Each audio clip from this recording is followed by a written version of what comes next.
देखिए, आपको मैं ईमानदारी से बात करूँ, एक तो मैं कॉन्टीजेंसी वर्ड ठीक से समझता नहीं, और इस वक्त भी जो आपने अंग्रेज़ी के अल्फाज इस्तेमाल किए वो ज़रा थोड़े से मुझे डिफ़िकल्ट और कॉम्प्लिकेटेड लगे, तो आप ज़रा सिंपल ज़बान में सवाल कर सकते हैं? बिल्कुल कर सकता हूँ। जी। यूनिवर्स की हर चीज कॉन्टिंजेंट होने का मतलब ये है कि वो अपने एग्जिस्टेंस में किसी के ऊपर डिपेंडेंट है। जो भी चीज डिपेंडेंट होगी वो चीज इंडिपेंडेंट नहीं हो सकती, तो उसका कोई ना कोई कॉज होगा।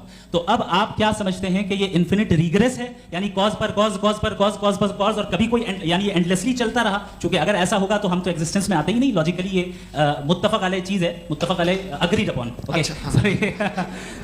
इस पे हमने एग्री किया था कि मुश्किल शब्द आएगा तो अर्थ बताना पड़ेगा। तो इन्फिनिट रिग्रेस तो पॉसिबल नहीं है, तो कहीं ना कहीं आपको रुकना पड़ेगा ऐसे नेसेसरी बीइंग पर। नहीं, कोई ज़रूरत नहीं रुकने की। किसने कहा आप रुकना पड़ेगा? आप रुकते हैं खुदा पे, आप नहीं रुकते। आप कहते हैं वो हमेशा से, जब उस वक्त से जब वक्त नहीं था। आप कहाँ रुकते हैं कि अब हुआ था वो? आप नहीं कहते। हम क्यों नहीं मान सकते कि यूनिवर्स जो है और बल्कि मल्टीवर्सेस जो है वो हमेशा से हैं, वो बनती है, बिगड़ती है। एक हमारे यहाँ एक चीज़ है ब्लैक होल, वो समेट लेता है वापस, फिर ब्लास्ट होता है, फिर फैल जाता है, और इसमें हमारी तो खैर कोई औकात ही नहीं है। इंसान की एक छोटे से जर्रे पे हम 50-60 साल की उम्र रखते हैं, जो करोड़ों अरबों साल की कायनात है उसमें, और पैदा भी नहायत ही बेहुदा वजह से हुए थे। तो इसमें ये सोचना कि इसकी वजूहात और ये क्यों है, ये डिपेंडेंट है, ये हम देख रहे हैं, क्या मालूम। आप सोचिए कि ये जो फैल रही है कायनात, ये कहाँ फैल रही है, ये कहाँ जा रही है, और ये फैल क्यों रही है? अरे बना ली थी तुमने, रुको भैया, काफ़ी है। ये फैल क्यों रही है? ये और कौन सी कायनात जिसे मैं दूरबीन से देखता हूँ तो 2 बिलियन लाइट ईयर पे है, उससे मेरा कोई वास्ता ही नहीं है। 2 बिलियन ईयर यानी अगर मैं 80,000 माइल्स पर सेकेंड से चलूँ तो 20 करोड़ साल में वहाँ पहुँच जाऊँगा। इसकी ज़रूरत क्या थी? ये दुनिया, ये कायनात तो इंसान अशरफुल मखलूक़ात के लिए बनाई गई ना। तो ये सब ये टर्म समझ में नहीं आया, इसमें कोई ख़ास समझने वाली बात थी नहीं। ये जो अल्टीमेट कहा यह जाता है कि ये जो पूरी यूनिवर्स है, ये जो दुनिया है, ये इंसान के लिए बनाई गई। अच्छा, ये सब इंसान के लिए। क्यों साहब, सही है ना? बिल्कुल, लेकिन इसका ये मतलब नहीं कि किसी चीज के पीछे रीजन आपको नहीं पता तो रीजन नहीं है, इसे कहते हैं नहीं, मुझे नहीं पता, लेकिन मेरी जिम्मेदारी नहीं है। वो बिल्कुल सही कहा था उसने, बर्टन रसल ने। आपने उसे मजाक में टाल दिया कि भाई आप एक दावा कर रहे हैं, मैं क्यों कहूँ कि ये गलत है दावा? आप प्रूफ कीजिए, मेरे पे जिम्मेदारी ही नहीं है, मैंने थोड़ी कहा है। आप प्रूफ कीजिए कि ये सही है। आप आर्गुमेंट ऑफ कंटिंजेंसी का जवाब ही नहीं दे रहे हैं। पूछना चाहेंगे? आप सवाल पूछना चाहेंगे मुफ्ती साहब से? क्योंकि ये क्रॉस एग्जामिनेशन का दौर है। आप जैसे पहले बोल रहे थे फेथ को लेकर कुछ। मैं ये पूछना चाहूँगा कि खुदा ने जो भी रेवलेशन किए हैं, एक मज़हब के नहीं, बहुत से मज़हबों में किए हैं, अलग अलग रेवलेशन है। कहीं कुछ एक बातें हैं, कॉन्ट्रडिक्शन भी है आपस में, कहीं कुछ आप कर सकते हैं, कहीं कुछ नहीं कर सकते। ऐसा नहीं है कि सबकी कोड ऑफ मॉरल एक है। तो ये किस्सा क्या है? अब आप ये देखिए कि मुझे कभी कभी लगता है कि ये जो फुटबॉल फाइनल होता है, लाखों लोग होते हैं, फिर वो टीवी कवर करती, करोड़ों लोग, अगर उसमें खुदा की एक बूमिंग आवाज़ आ जाती, मैं गॉड हूँ, तो सारे लोग अभी सुन लेते और टीवी पे भी सुन लेते, किस्सा खत्म होता। ये इतनी राजदारी क्या है कि तुम सामने कुछ तो सबूत दे दो हमें सॉलिड। ये कह साहब ये यूनिवर्स कैसे बनी, इससे मसला क्या हल होगा? मैं पूछूंगा आपसे खुदा कैसे बना? क्यों नहीं पूछूंगा कैसे बना? बल्कि वो तो कायनात से कहीं ज़्यादा इंटेलिजेंट है, कायनात से कहीं ज़्यादा कॉम्प्लेक्स। जी वो हमेशा से है। आप कहेंगे मैं मान लूँगा। अच्छा, दोयम वो कादिर मुतलक, यानी कादिर मुतलक मतलब ओमनीपोटेंट, तो जो चाहे कर सकता है। आपको नौकरी दिलवा सकता है, आपकी अच्छी जगह शादी करवा सकता है, आपके पड़ोसी का मुकदमा हरवा सकता है, आपको जिता सकता है, सब काम करता है। थोड़ा सा माइक क्लोज जी। वो इस दुनिया को चला कैसे रहा है? ये दुनिया कैसे चल रही है? आपको इस पर हैरत नहीं होती? या क़यामत के बाद कभी एक जस्टिस होगा, जब ये बच्चा मर चुका होगा जिसकी धज्जियाँ उड़ गई बम से, इसको इंसाफ मिलेगा तब। अच्छा, अब जवाब दूं? हाँ कीजिए। मैं इसीलिए आप ही की तरफ। सबसे पहले आपने रेवलेशन और स्क्रिप्चर्स की बात की, इस पे मैं बात कर सकता हूं, लेकिन आज नहीं करूंगा क्योंकि वक्त कम है। कभी और इस पे डिस्कस करेंगे, मैं तैयार हूं उस पे भी बात करने के लिए। ये अभी से राउंड 2 की भूमिका तय हो रही है। Does God exist round 2? जी, चूंकि आज गॉड के एग्जिस्टेंस पे बात है तो मैं उसी के रिलेटेड जो है आपके सवालात को एंटरटेन भी करूंगा और मैं भी पूछूंगा। आपने कहा कि आपने साबित ही नहीं किया, जबकि आर्गुमेंट ऑफ कॉन्टिंजेंसी बुनियादी आर्गुमेंट है। आप मुझे कॉन्टिंजेंसी का मतलब बताइए, आपका मतलब क्या कॉन्टिंजेंसी? कॉन्टिंजेंसी का मतलब यह हुआ कि हर वो वजूद जो किसी भी चीज का पाबंद है, हर वो वजूद या हर वो चीज जो अपने एग्जिस्टेंस में किसी भी चीज के पाबंद है और उससे बाउंड है, उसको उसकी जरूरत है, उस पर डिपेंड करती है, तो जाहिर सी बात है कि उसका कोई ना कोई कॉज होता है। ये तो अक्ल की बात है।